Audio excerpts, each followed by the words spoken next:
Hi everyone. Today I am joined by Rucha Varma, who is an engineering manager, and she was a software engineer before. And honestly, I admire her a lot personally for her communication and clarity. Thanks, Rucha, for doing this. Thanks, Tanu, for having me. Yeah. So okay, we'll start. Actually, I really wanted to ask you, like, you moved to a management role way before than your peers. What do you think made that happen? So I don't think there was like one moment or a title change that made it happen. I think it was a pattern over time. Uh, I all like gravitated towards solving problems beyond just my code. Uh, like trying to unblock team members, seeing the overall health of the product and the team, as well as enhancing the ways we work. Um, and I was also fortunate that the leadership also saw that I cared for what not just what we ship, but also how we shipped it, right? Like the deliverables. And when the responsibilities came in, um, whether it was mentoring, leading a project, or eventually leading the people, uh, I was already ready because I was already operating in that way.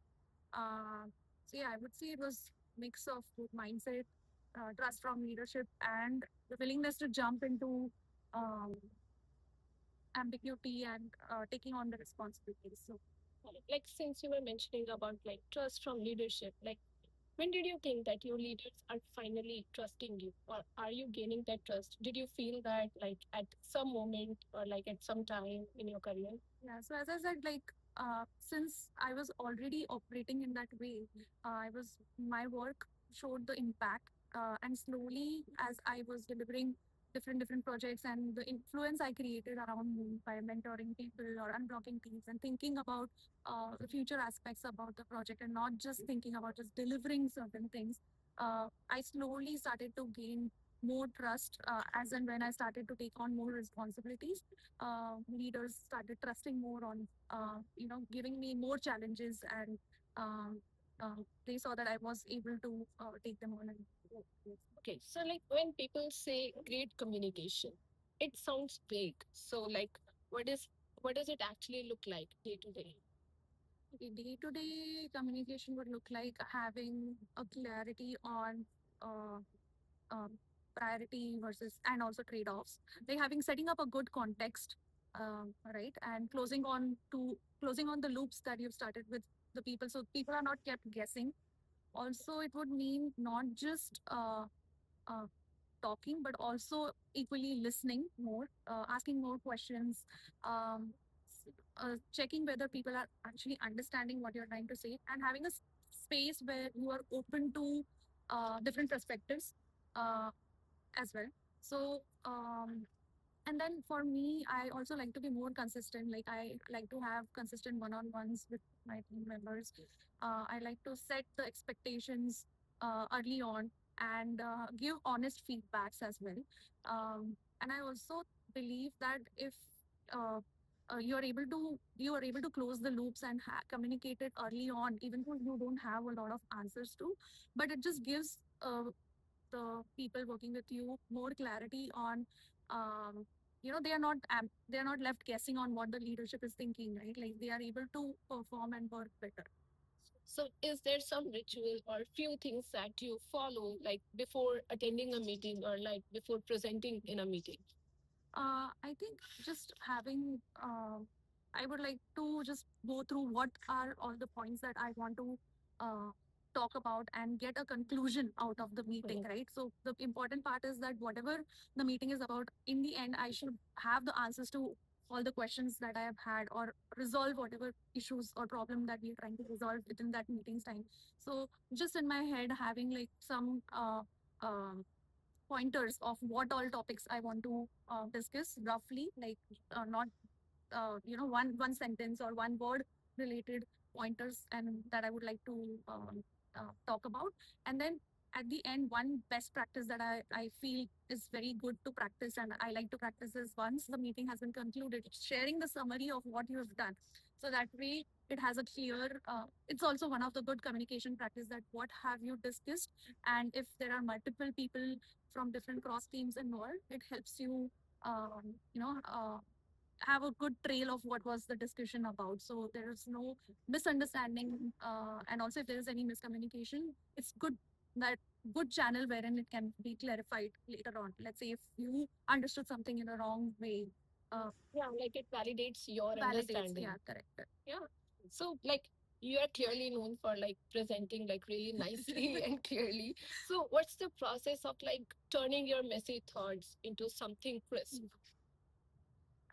I would say I start off by writing whatever thoughts I have, ideas or thoughts I have in my head in a very messy way, not in a structured way.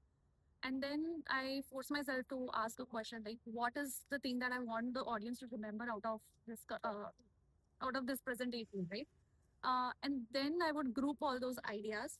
Um, um, I would group all those ideas and then um, sequence it in a way that it makes up a story, that what is the problem we are solving, what are the options, what are the decisions, and what are the next steps, right? All of those.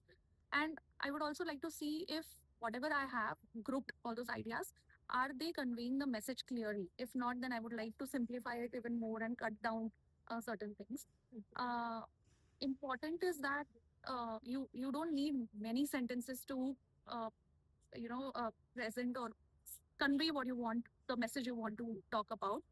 uh, I feel have a simplified version of whatever you want to talk about. And another thing I like to do is have a mock run, like maybe with one or two members, just try run the presentation and see what are the points where they actually feel they are confused, right? And then try to simplify it even more, and subtract and iterate and then come up with the final version. So what is the feedback that you didn't love at first, but like you later realized that it's valuable or like true? Like in your career journey, maybe, or maybe your shift Yeah, from engineer to a leader. I think one of the feedback was that I did communicate very well about what needs to be done, but I missed or skipped why it needs to be done, right? So uh, initially I thought maybe it is efficiency. It is more efficient, this is what we want to do it, without talking about actually more details and specific. But then eventually I thought that giving more context, right? Like if people did not have more context about why we are doing certain thing, we might misalign from the goal or not have much clarity, and it can cause a lot of course require to have a lot of course corrections in future, right? So then with the help of that feedback, I think I started setting my context very clear, sharing all the priorities and trade-offs, uh, so that all the team members are also aligned with what is the main goal we are trying to achieve, and they are also able to take the decisions in that same manner. How did becoming a new mother change like how you think about work, time, and boundaries? Yeah. Uh, yeah, motherhood definitely changed the way I think about time and energy now. I think I'm more intentionally want to be focused on what truly matters, right? Also, I feel at work, setting up boundaries does not mean having a reduced impact, but it makes you more sustainable, right? Um, I feel by prioritizing deliberately, I want to prioritize what is more important right now. Also, I want to preserve my focused time, so that whenever I'm working, I'm fully present into that. Um, Also, it has made me more empathetic, I would say. I really have a lot of respect towards mothers and how they balance work and home. But I would say not just mothers. People have lot balance a lot of invisible responsibilities that we don't know about, right? So having some flexibility and trust around the people really helps bring the best out of them, is what I think. So motherhood definitely made me more grounded. It definitely didn't make me less ambitious. It made me more grounded, resilient, and uh, I think yeah, more empathetic as well. So Wow, nice. Rucha. Okay, so like, okay, talking back on engineering here, like, what are you most optimistic about, like, engineering leadership right now? And like, what worries you with all the change that we are experiencing in like the methodologies, and then AI coming in, the way of working is changing. So, what are the things that you're most optimistic about? I think I'm more optimistic about the way we are able to learn and adapt so quickly, right? We have really strong tools, a good collaboration, um, and we have a lot big knowledge base, wherein the teams can now, people can learn and quickly uh, convert ideas into real impact, right? It's basically, it has opened up the way you can experiment really quickly, iterate, and have the concept into value, right? Really soon. So the speed is what is very good part of it with all the AI and new tools that have been coming in. But what worries me is also about the same thing, the speed actually. So I think having with the speed, having more clarity about long term thinking, having a good alignment is also really important. Because without it, just speed might also mean you uh, if you don't think about long term repercussions of certain things, it might just end up in not a good place, right? Uh, Also, sometimes speed would mean uh, easy burnout, right? People might just keep on uh, because we have certain tools, you just want to deliver and do things fast, but it might also mean you burn out. Um, I would say, to conclude it, I would say that having speed, but with a good clarity and alignment and long term thinking, uh, will help in future. Thanks for doing this, Rucha. It was very valuable. Thanks for having me again. Thank you.